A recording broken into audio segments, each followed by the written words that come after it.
2 odamga borayotgan go'sht. Mana shumi? Ha. To'ymaydi hali bunga. Ko'taring, ko'raylik. Hozir aytishdi 2 tonna go'sht ishlatildi dedi, rostdanmi? 2 tonnadan ko'proq. Ay, voy. Yiqilib tushdim o'rtoqlar. Qo'lda yeyishni gashti bor deyshadi, rostdan ham gashti bor. His qilasiz mana bu ta'mni his qilasiz, qo'lingizda turgan oshni his qilasiz, juda ham mazali. Salomating tashkindal var, og'ay qarindoshlarga Allohim. Bir olimning bir joyda 1 soat turishligi katta fazilat ekan.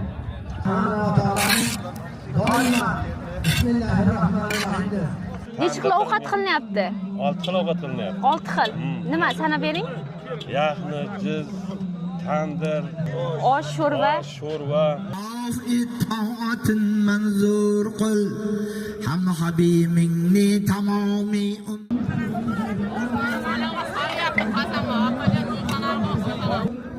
o'zimizga zarra yorib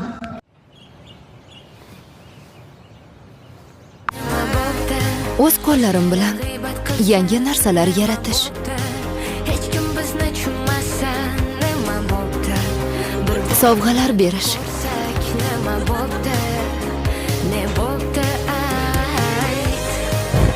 onamni quchoqlash va Yandex Music tanlab bergan treklarni tinglashni yoqtiraman.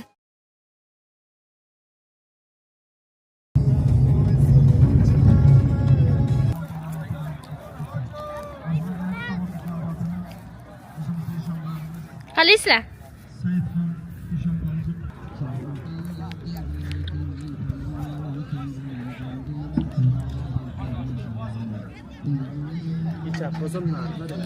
Oshda suzib bo'lishibdi.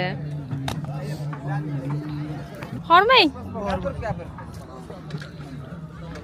Qanday charchamayapsiz? Nechida ochildi bu osh?